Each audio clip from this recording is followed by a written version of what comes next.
عليه وآله سلموا يا قوم بل صلوا على صدر الأمين مصطفى ما جاء إلا رحمة للعالمين سبحان الله الحمد لله الله أكبر لا إله إلا الله سبحان الله الحمد لله الله أكبر لا إله إلا الله سبحان الله الحمد لله الله أكبر لا إله إلا الله لا إله إلا الله محمد رسول الله صلى الله تعالى عليه وسلم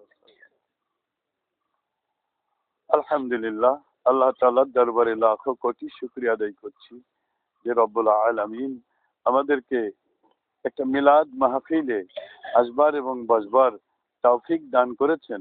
এজন্য আল্লাহ তাআলার শুকরিয়া আদায় করে সকলে মহব্বতের সঙ্গে বলি আলহামদুলিল্লাহ।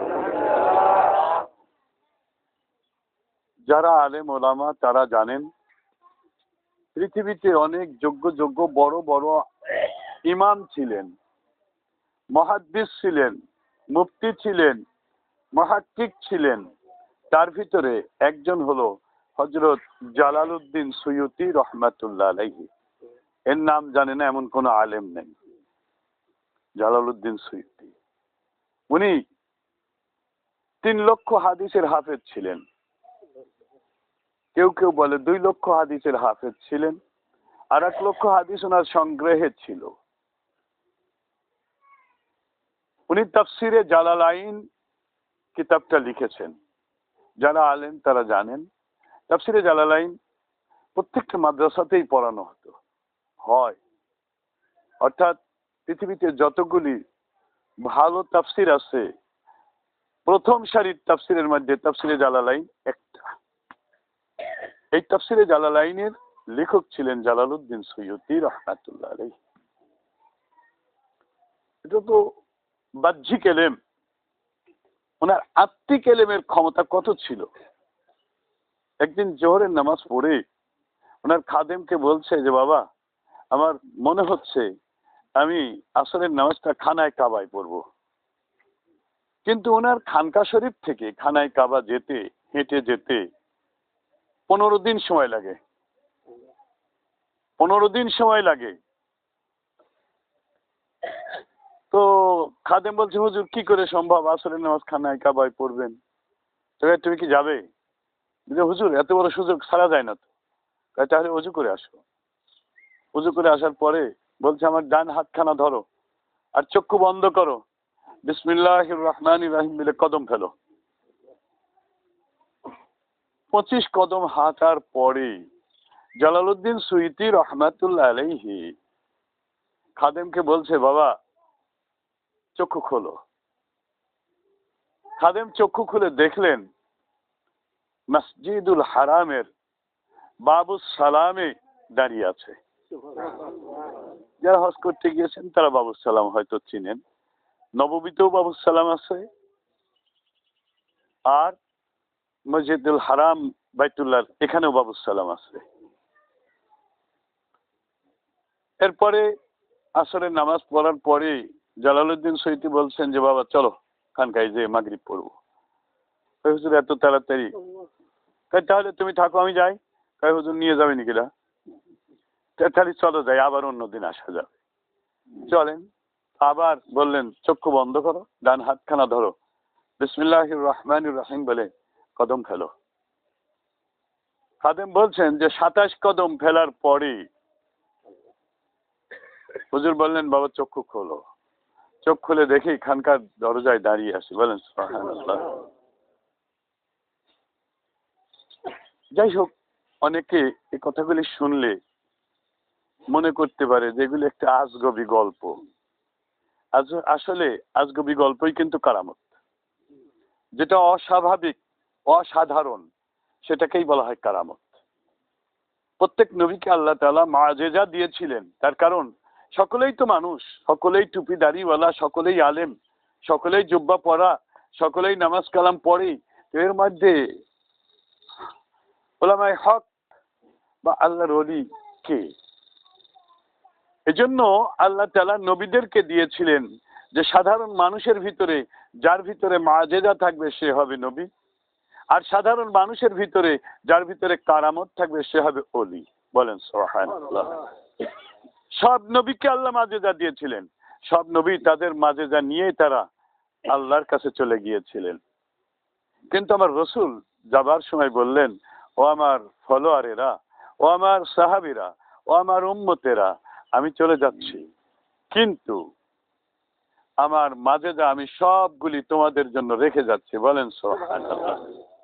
সাহাবাদের জীবনে অনেক মুআজিজা আছে, আমরা সব জানি না। সাহাবাদের জীবনী আলোচনা হয়ই তো না বললে চলে, সাহাবাদের জীবনী আলোচনা হয়ই তো না। হযরত ওমরের সময় যখন মিশর দখল হলো, মুসলমানের হাতে আসলো, তখন ওই জায়গায় একজন মুসলমান খলিফা গেলেন। তো ওই এলাকার লোকেরা বলছে যে আমিরুল মুমিনিন প্রতি বছর নীল নদে একটা ষোড়শী যুবতী সুন্দরী সুচ্ছরি নারীকে বলি না দিলে নীল নদে পানি হয় না, নীল নদে পানি না হলে তো চাষবাস করা যায় না। তো আমিরুল মুমিনিন খলিফা বললেন যে না, এটা এটা কি করে সম্ভব? একটা মানুষকে এভাবে জ্যান্ত বলি দিতে হবে, কবর দিতে হবে, জবাই করতে হবে?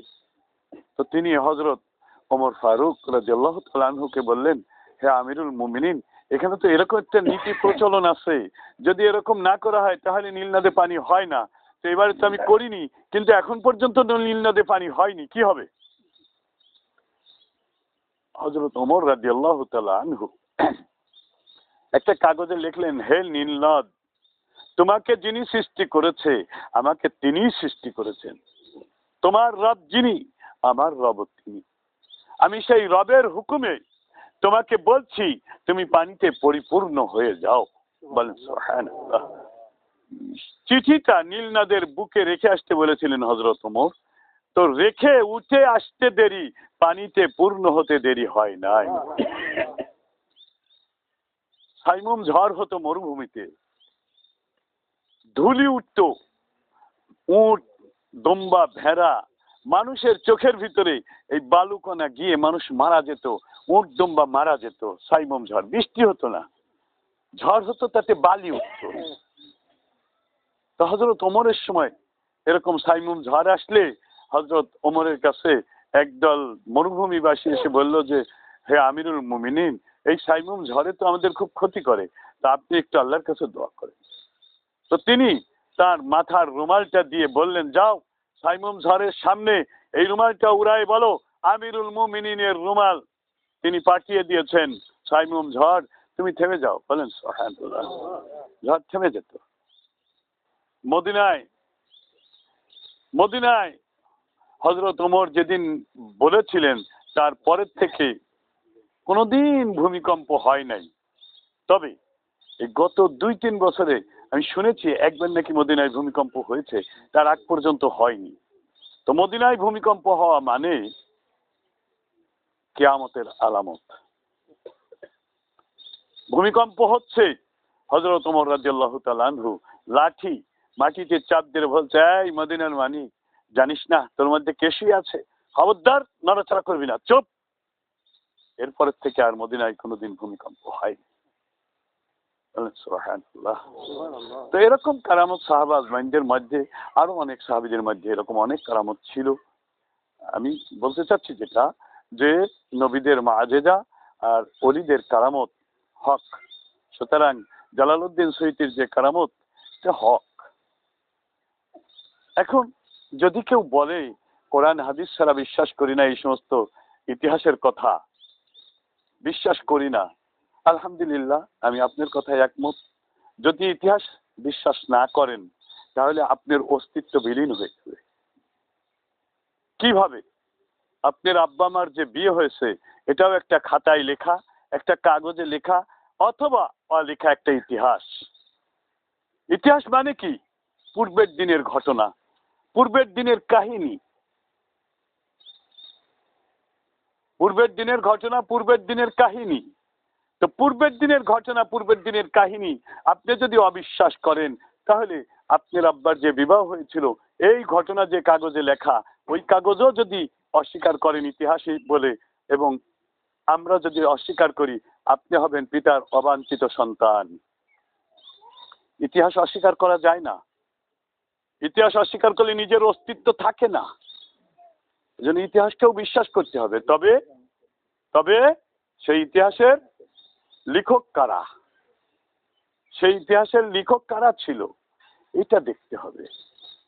যাই হোক, এজন্য কারামতকে অস্বীকার করা যায় না। এই জালালউদ্দিন সুয়ুতী রহমাতুল্লাহ আলাইহি একটা কিতাব লিখছেন, আল হাবিলিল ফতোয়া। কিতাবটা আরবিতে লেখা, সম্ভবত এখনো বাংলায় হয়নি। আরবি কিতাবটা 2 খণ্ডে প্রকাশিত হয়েছে। কিতাবটা আমার কাছে আছে। এই প্রথম খণ্ডের 181 পৃষ্ঠায় জালালউদ্দিন সুয়ুতী রহমাতুল্লাহ আলাইহি তিনি বলেছেন, কেউ যদি কোনো নেক নিয়ত করে মিলাদের আয়োজন করে, আল্লাহ তাআলা তার নিয়তটা পূর্ণ করে দেবেন। বলেন সুবহানাল্লাহ। কেউ যদি কোনো নেক নিয়ত করে মিলাদের আয়োজন করে তাবারক যায়, আল্লাহ তাআলা তার নিয়ত পূর্ণ করবেন এবং তার নেকিও দান করবেন। বলেন। তাহলে এত বড় একটা গুরুত্বপূর্ণ মাহফিলে আপনি কি আমাকে আল্লাহ তাআলা আসবার এবং বসবার, কিছু বলবার এবং শুনবার যে তৌফিক দান করেছেন, এজন্য আপনারা কি বেজার না খুশি? এজন্য আসুন একটু খুশি হয়ে আল্লাহর শুকরিয়া আদায় করে বলি আলহামদুলিল্লাহ। যাই হোক, আসলে ওয়াজ নসিহত আমাদের কারোরই জানা কম নেই। ওয়াজ নসিহত শুনলে এখন অনেক সময় আমাদের মনে হয় কি বগর বগর করে, তার মানে বলতে আমরা জানি। কি বলেন, ঠিক না বেঠিক? আসলে ওয়াজ আর আমাদের জানার দরকার নেই, আমরা সকলেই জানি। যেমন আপনাকেই যদি আমি বলি যে আপনি কি জানেন, আমি মনে করি এখানে যারা আসছেন প্রত্যেকেই আলেম। প্রত্যেকেই কি আলেম, একটু কম বেশি, তাই না? আলেম মানে যে জানে। আলেম মানে কি? যে জানে। আচ্ছা বলেন তো দেখি, নামাজ না পড়লে কি হয়? জানেন তো এটা? তাহলে এটুকু আলেম। রোজা না রাখলে কি হয়? এটুকু আলেম হলেন। চুরি করলে কি হয়? জেনা করলে, মিথ্যা বললে, গীবত করলে, নিন্দা করলে, পরের সম্পদ খেলে, অনেক জানেন তো। কি বলেন, অনেক জানেন না? অনেক জানেন। আপনি অনেক বড় আলেম সবাই, কিন্তু কিয়ামতের দিন বলবেন যে আল্লাহ আমি কিছু জানতাম না, মূর্খ মানুষ। না, আপনি বাঁচতে পারবেন না। আপনি জানেন। আর এই আলেমদের মধ্যে সেই হলো প্রকৃত আলেম, যে জানে এবং সে অনুযায়ী আমল করে। তাহলে আমরা যতটুকু জানি অতটুকুই যদি আমল করি, তাহলে আমরা হাক্কানি আলেম। বলেন সুবহানাল্লাহ। আর যদি জানি আমল না করি, তাহলে আমরা বাতিল আলেম। উলামায়ে সু। মিশকাত শরীফের হাদিস। মিশকাত শরীফের হাদিস আসছে যে যতটুকু জানে অতটুকু যে আলেম করে, আমল করে, সে হলো হাক্কানি আলেম। আর যে জানে অথচ আমল করে না, জানে যে সুদ খাওয়া কি, তারপরেও খায়, লোন কিস্তি জড়িত হয়, জানে জমি কর টাকা হারাম, তারপরে জমি কর টাকা। কি বলেন? জানে নিন্দা গীবত করা হারাম, তারপরেও দেখবেন 2-3 জন একখানে চার দোকানে বসলি, বিশেষ করে হুজুরদের নিন্দা গীবত বেশি। কি বলেন?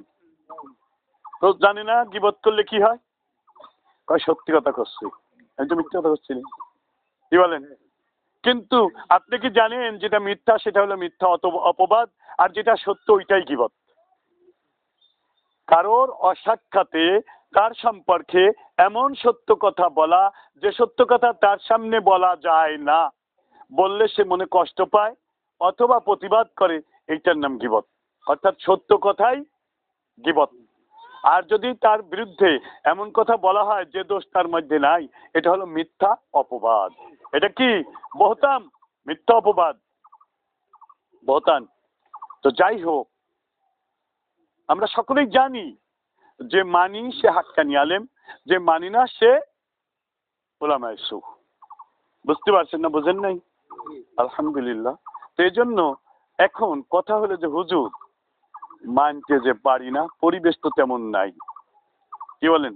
এটা একটা কথা, পরিবেশ তো নাই। আপনি পদ্মে যেতে বেগানা নারী আপনার চোখের সামনে এসে যাবে, আপনি চোখ ঠেকাইতে পারবেন। তার মানে ওই পরিবেশ নাই। বাংলাদেশ চলে সুদ ভিত্তিক ব্যাংকিং ব্যবস্থায়। তো আমরা কে আছি সুদমুক্ত? সুদ না খাইলেও সুদের বাতাস লেগে যাচ্ছে। কি বলেন, ঠিক না বেঠিক? আমি না খাইলেও আমার জামাই, আমার ছেলের, কি বলেন, সুদের সঙ্গে জড়িত। তাহলে আমি জানি সুদ খাওয়া হারাম, কিন্তু তারপরেও তো আমি পারছি না বন্ধ করতে। কি বলেন, ঠিক না বেঠিক? এখন এই বন্ধ করার জন্য কি লাগবে? কি বলেন? একজনের মাথা ব্যথা হয়েছে, খুব মাথা ব্যথা, চিৎকার করতেছে। এখন আপনি যাতে বলেন, আই চুপ, এত বড় সল কাঁদে নাকি, তাই একটু মাথা ব্যথা, চুপ কর। কি বলেন, থামবে? একটু সময়ের জন্য থামতে পারে, কিন্তু আবার কখন শুরু হয়ে যাবে। কি বলেন, ঠিক না বেঠিক? এখন ওর মাথা ব্যথা সারাইতে হলে এরকম ধামাই খাইলে চলবে না।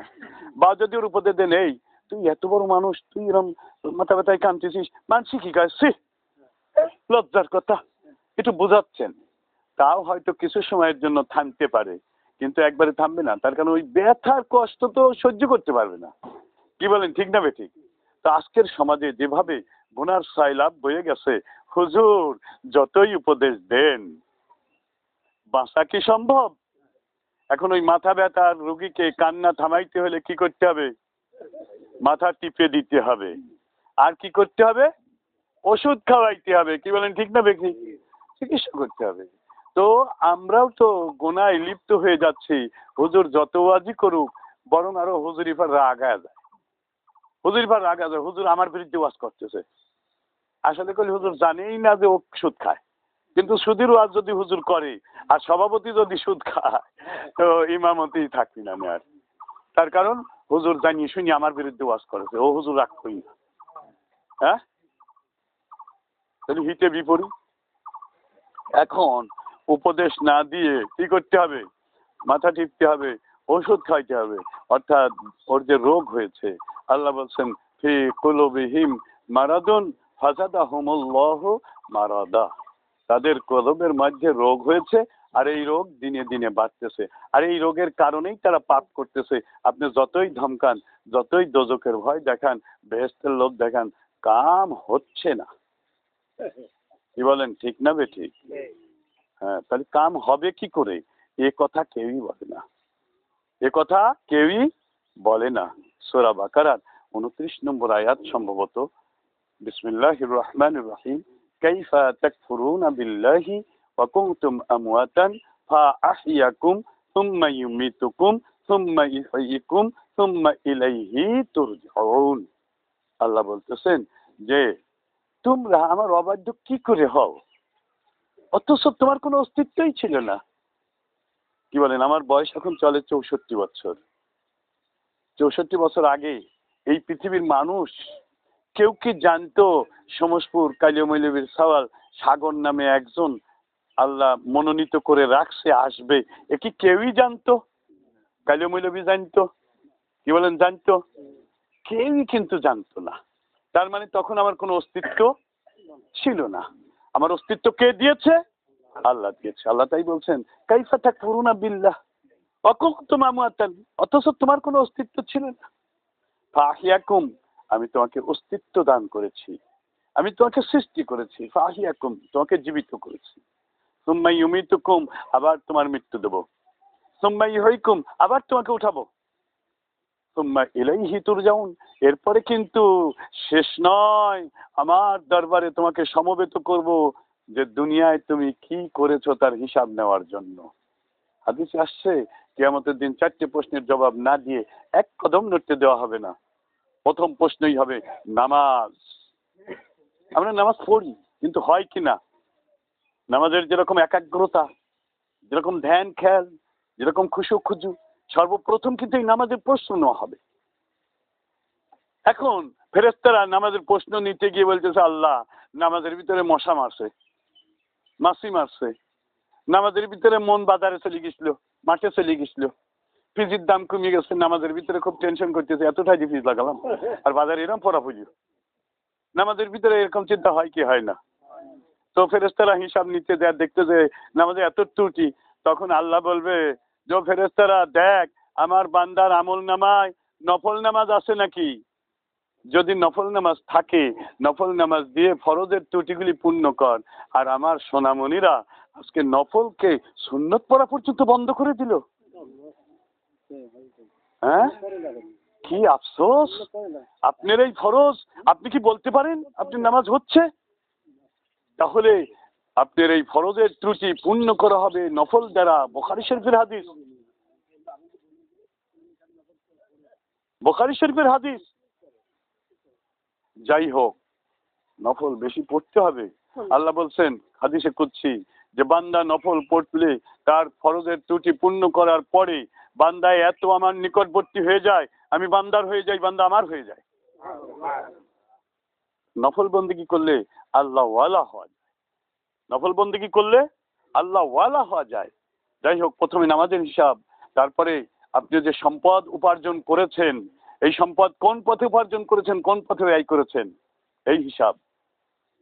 3 নাম্বার আপনার যৌবনের হিসাব, এই যৌবনটা কোন পথে ব্যয় করেছেন।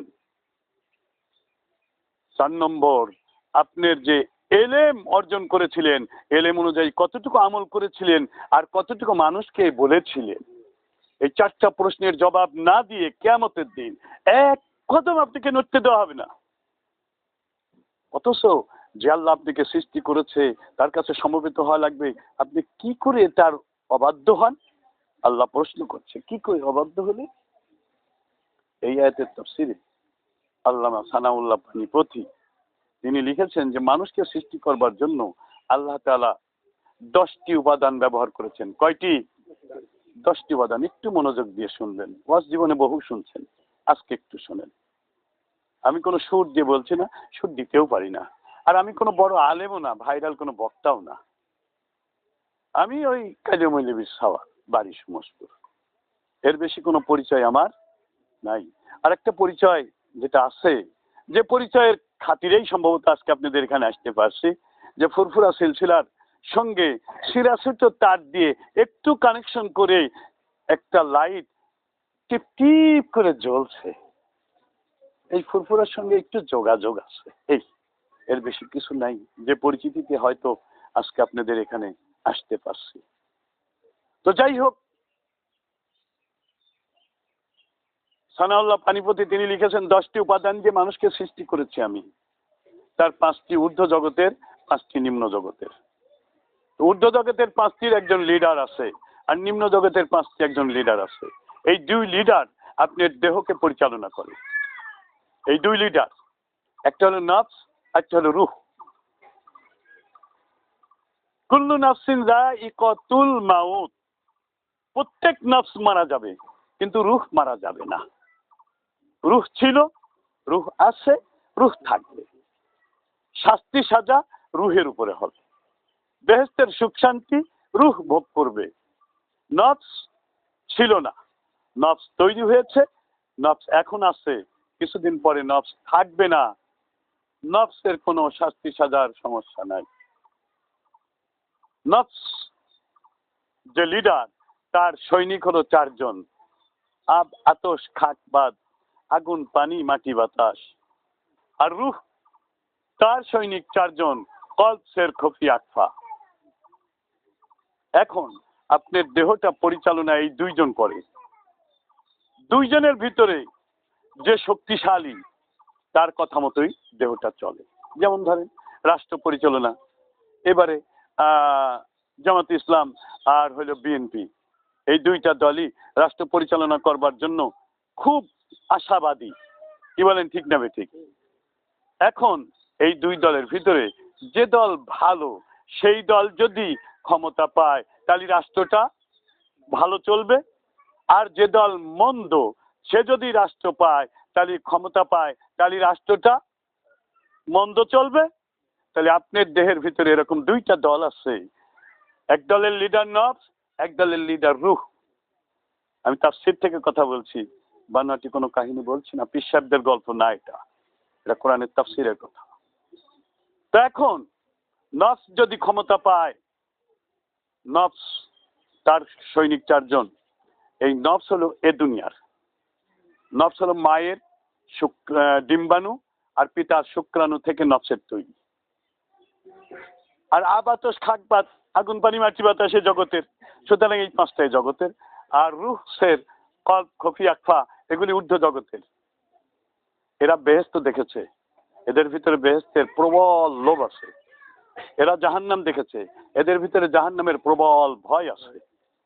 আর নিম্ন জগতের যে পাঁচটা নফস যার লিডার, এরা বেহেশত দেখে নাই, এরা নিম্ন জগতের। এরা দেখেছে দুনিয়ার 10-20 তলা বিল্ডিং, এদের ওই 10-20 তলা বিল্ডিং এর লোভ আছে। এরা দেখেছে দুনিয়ার সুন্দরী নারী, এদের ভিতরে হুরের লোভ নাই, বেহেশত দেখে নাই, হুর দেখে নাই, এদের ভিতরে সুন্দরী নারীর লোভ আছে। বুঝতে পারছেন? এদের ভিতরে ক্ষমতার লোভ আছে, এরকম এদের ভিতরে দুনিয়ার জিনিসের লোভ আছে। সুতরাং এরা এই দুনিয়ার জিনিস লাভের জন্য যা করা প্রয়োজন তাই করে। আর ঊর্ধ্ব জগতের যে পাঁচটা, এরা পরকালের যে জান্নাত আছে, এই জান্নাত পাওয়ার জন্য, জাহান্নাম থেকে বাঁচবার জন্য এরা সেই চেষ্টা করে। তো দেখেন অধিকাংশ মানুষই জেল থেকে বাঁচবার চেষ্টা করে, পাঁচতলা বাড়ি বানানোর চেষ্টা করে, দুনিয়ায় সুন্দর ধনী হতে চেষ্টা করে, শুধু দুনিয়ায় ভালো থাকার চেষ্টা করে। তারা নফসের গোলাম, তারা নফসের গোলাম।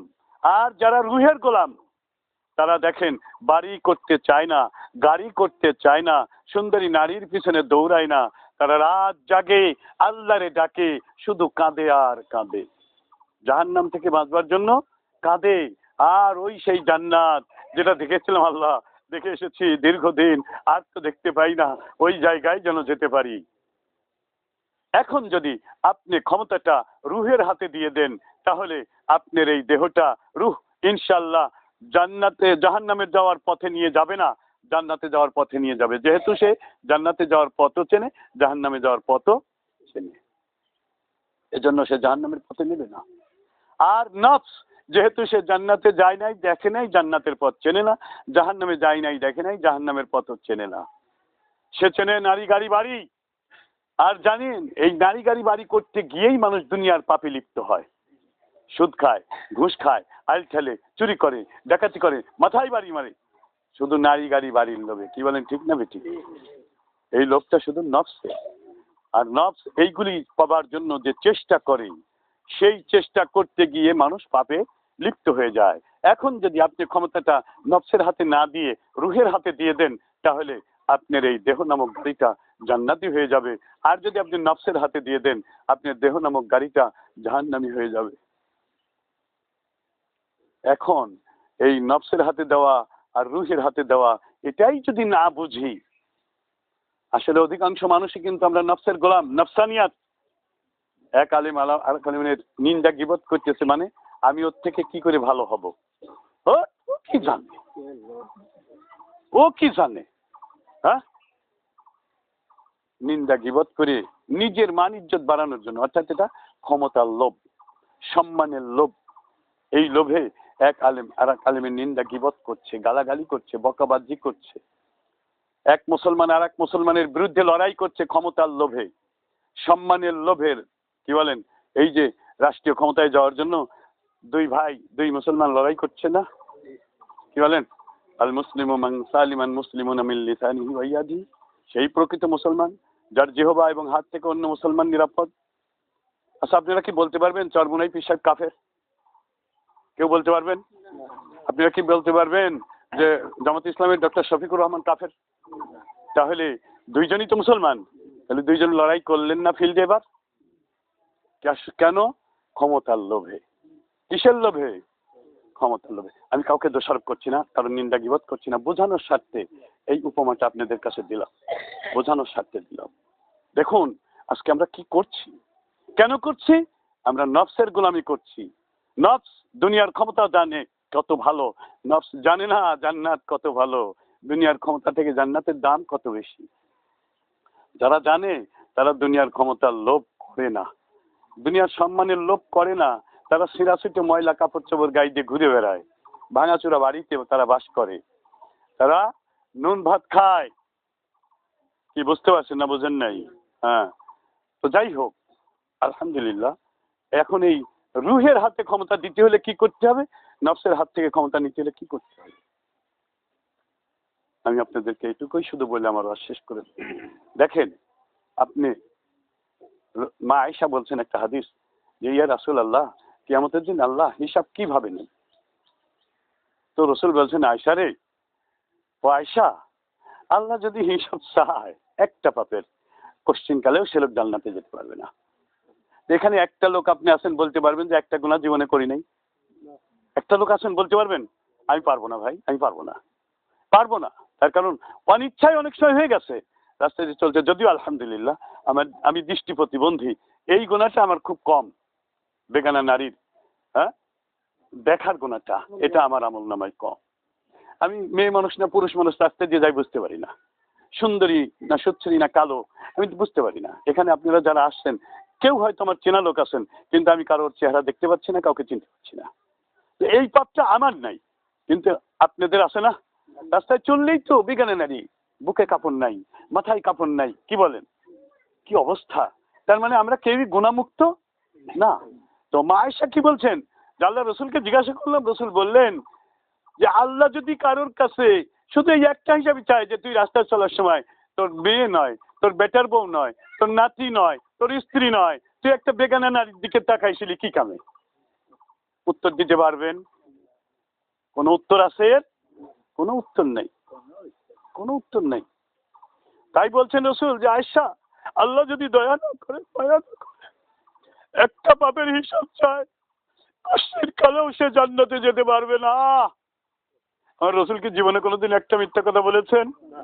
তাহলে এটা মিথ্যা হওয়ার কোনো সম্ভাবনা আছে? নাই।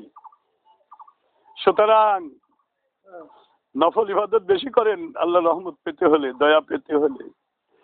একটা পরিয়ত নেছেন, আপনি যে কাজ করার কথা যদি তাই করে আপনি খুশি হবেন না, যদি তার থেকে আরো বেশি কাজ করে দেয়, কি বলেন, খুশি হবেন না? কি বলেন? মালিককে খুশি করতে হলে তার যা চাহিদা তার থেকে বেশি, অথবা আপনি একটা পরিয়ত নেছেন, তার হাজিরা কত? 500 টাকা। কি বলেন? এখন এই পরিয়তকে আপনার প্রতি খুশি করতে হলে যদি 1000 টাকা হাজিরা দেন, খুশি হবে না পরিয়ত? কি বলেন? অনুরূপ ফরজ ওয়াজিব সুন্নত এগুলি তো আপনার দায়িত্ব, এগুলি আপনার দায়িত্ব, কিন্তু আল্লাহর বেশি সন্তুষ্টি লাভের জন্য আপনার অতিরিক্ত কাজ করতে হবে, সেটা হলো নফল, সেটা হলো নফল। যাই হোক, আমি যেটা আপনাদেরকে বোঝানোর জন্য একটু চেষ্টা করছি যে একটা গুনাহ যদি থাকে আর আপনার আমল নামায় কোটি কোটি নেকিও যদি থাকে, আর আল্লাহ যদি ওই একটা গুনার হিসাব চায়, আমার রসুল বলছেন আপনি জান্নাতে যেতে পারবেন না। আপনার নামাজ কোটি কোটি ওয়াক্ত নামাজ আছে আপনার আমল নামায়, হাজার হাজার মসজিদ করার আমল আছে, নেকি আছে আপনার আমল নামায়, ডজন ডজন হজ করার নেকি আছে আপনার আমল নামায়, কিন্তু একটা বেগানা নারীর দিক 3 মিনিট তাকায় থাকার একটা গুনাহও আছে। হ্যাঁ, অথবা অজান্তে একজনের গীবত করে ফেলেছেন, নিন্দা করে ফেলেছেন, গালাগালি করেছেন, এরকম কতই না গুনাহ। কি বলেন? আল্লাহ যদি একটা গুনার হিসাব চায় তাহলে তো যাওয়া যাবে না, জাহান্নামে চলে যেতে হবে। পক্ষান্তরে যদি আপনার আমল নামায় মাত্র একটা নেকি থাকে আর কোনো গুনাহ না থাকে, আপনি জান্নাতে চলে যাবেন। একটা নেকি যদি থাকে আর কোনো গুনাহ যদি না থাকে, তাহলে ফরজ ওয়াজিব সুন্নত এগুলি তো আপনার দায়িত্ব করতেই হবে। এগুলি না করলে গুনাহ হবে, তাহলে গুনাহ থেকে বাঁচার জন্য এগুলি করতে হবে, নেকি হোক আর না হোক, নেকি হোক আর না হোক। আমরা যে নামাজ রোজা যেগুলি করছি সঠিক নিয়ম হচ্ছে না, তাতে যদি নামাজ নাও হয় গুনাহ হবে না, তাতে গুনাহ হবে না, নেকি হয়তো হবে না কিন্তু গুনাহ হবে না, যেহেতু হুকুম পালন করেছি, করতে পারি নাই ঠিক মতো কিন্তু পালন তো করেছি, এজন্য গুনাহ হবে না, আমি অবাধ্য তো হইনি, এজন্য গুনাহ হবে না। এইগুলি করলে গুনাহমুক্ত থাকবেন। আর চুরি, ডাকাতি, জিনা, ব্যভিচার, মিথ্যা, নিন্দা, গীবত এগুলি বন্ধ করলে আপনি আমল নামায় যদি গুনাহ না থাকে, একটা নেকি যদি থাকে, জান্নাতে চলে যেতে পারবেন। এজন্য নফসের গোলামি ছেড়ে না দিলে গুনাহমুক্ত হওয়া যাবে না। নফসের গোলামি ছাড়তে হলে এবার কি করতে হবে? আজকে যেমন ধরেন বিএনপি আর জামাত ইসলাম লড়াই করলো, লড়াই করার পরে ক্ষমতা বিএনপি নিয়ে নিল, নেওয়ার পরে এখন দেশ বিএনপি চালাচ্ছে। তো আপনার ভিতরে দুইজন আছে, নফস আর রুহু, দুইজন লড়াই করে। যখন আপনার সামনে কোনো কাজ আসে, এই কাজটা করা যাবে কি যাবে না, এই নিয়ে দুইজনের ভিতরে লড়াই হয়, নফসের ভিতরে আর রুহের ভিতরে। নফস বলে যদি গুনার কাজ হয় নফস বলে কর, আর যদি নেকের কাজ হয় করিস নি। যেমন খুব শীত পড়তেছে, আজান পড়ে গেল, নফস কয় আর একটু শুয়ে থাক, আর রুহ কয় ওঠ। কি বলেন? দুইটার ভিতরে ঝগড়া হয়। যদি যদি রুহ দুর্বল হয়, নফস সবল হয়, রুহ পারে না, নফস পারি যায় ও ল্যাপ পড়ে যাবার সময়। কি বুঝতে পারছেন? আজান হয়ে যায়, কাজ করছে, নফস বলে এই আর একটু কর, আর একটু করি তারপরে দেখছেন, এই আর একটু করতে করতে ও তো শেষ। কি বলেন? আর রুহ কি বলে যা। কিন্তু যদি নফস প্রবল হয়, শক্তিশালী হয়, রুহের কথা শোনে না, নফসের কথা মতোই চলে। যদি রুহ সবল হয় তাহলে রুহে নফসের কথা শোনে না, রুহের কথাই শোনে। তাহলে রুহকে প্রবল করতে হবে। রুহকে প্রবল করতে হলে তাম্বিহুল গাফিলিন, আজ থেকে 1000 বছর আগে এই কিতাবটা লিখেছেন ফকি আবুল আইস সমরকন্দি। তিনি একটা হাদিস এখানে লিখেছেন যে রাসূল পাক সাল্লাল্লাহু আলাইহি ওয়াসাল্লাম বলছেন যে তোমরা বেশি বেশি করে অতীতের গুনাহগুলি স্মরণ করো।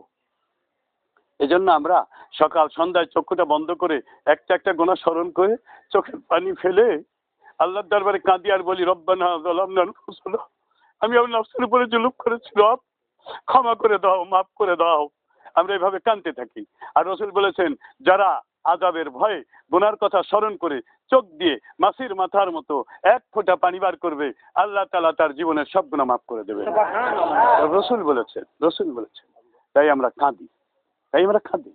ওই সময় কেউ কেউ কটাক্ষ করে যে হনে বসে হো করলেই হবে নি।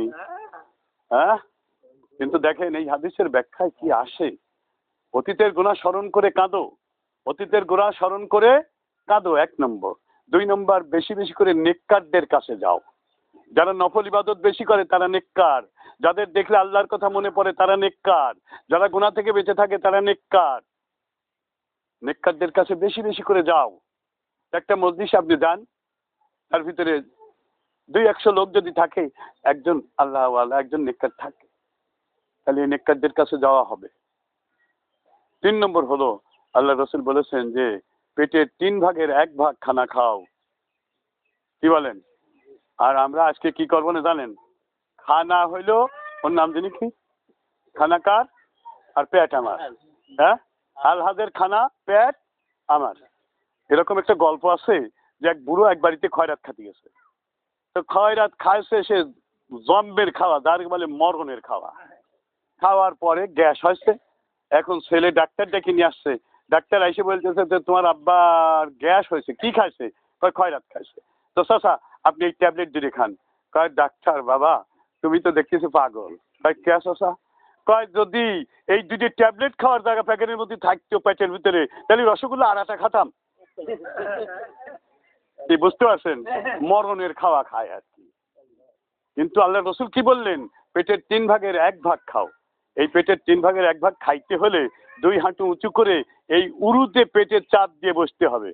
চেয়ারে বসলে ব্লাডার দিতে থাকবেন ও ফুলতে থাকবে, ব্লাডারে দিতে থাকবেন ও ফুলতে থাকবে।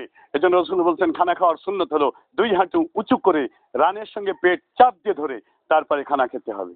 এখন যদি মাথার ব্যথার কারণে, পেট মোটা হওয়ার কারণে যদি এরকম বসতে না পারেন, তাহলে একদিন জম্মের খাওয়া খাবেন, প্লেট গুনবেন, গুনার পরে তার 3 ভাগের 1 ভাগ, যদি 3 প্লেট খেতে পারেন এরপর মাইপে নেবেন যে আমি 1 প্লেটের বেশি খাবো না। পেটের 3 ভাগের 1 ভাগ খানা খাবেন, এটা রাসূলের সুন্নাহ। এই খানা খেলে আপনার উপকার কি হবে আমি একটু পরেই বলছি। আর 4 নম্বর হলো আল্লাহ যতটুকু সম্মান, ইজ্জত, এলেম, ক্ষমতা দিয়েছে ততটুকুতে সন্তুষ্ট থাকবেন। যতটুকু ক্ষমতা দিয়েছে, সম্মান দিয়েছে, এলেম দিয়েছে, ইজ্জত দিয়েছে, সম্পদ দিয়েছে, ততটুকুতেই খুশি থাকবেন, বেজার হবেন না। তবে এর অর্থ এই নয় এর থেকে বেশি আপনি চান না, তা না। চাইবেন শরীয়তের গণ্ডির মধ্যে থেকে। ক্ষমতাও বেশি চাইতে পারেন, সম্মানও বেশি চাইতে পারেন, হ্যাঁ, সম্পদও বেশি চাইতে পারেন, কিন্তু শরীয়তের গণ্ডির মধ্যে থাকতে হবে, থেকে চাইতে পারবেন, জায়েজ আছে। কিন্তু যদি কম থাকে বেজার হবেন না, আল্লাহকে গালাগালি করবেন না, দোষারোপ করবেন না। আল্লাহ সহি দেখে না, ও 5 তলা আর আমার গাছতলা, এরকম আল্লাহর উপরে বেজার হবেন না। আল্লাহ রাসূল বলছেন সন্তুষ্ট থাকবেন। তাতে কি লাভ হবে? ঊর্ধ্ব জগতের যে 5টা, এদের খোরাক পাওয়া যায় ঊর্ধ্ব জগতে। ঊর্ধ্ব জগতে ধান নাই, চাল নাই, গম নাই, মাছ নাই, গোস্ত নাই, দুধ নাই, ডিম নাই।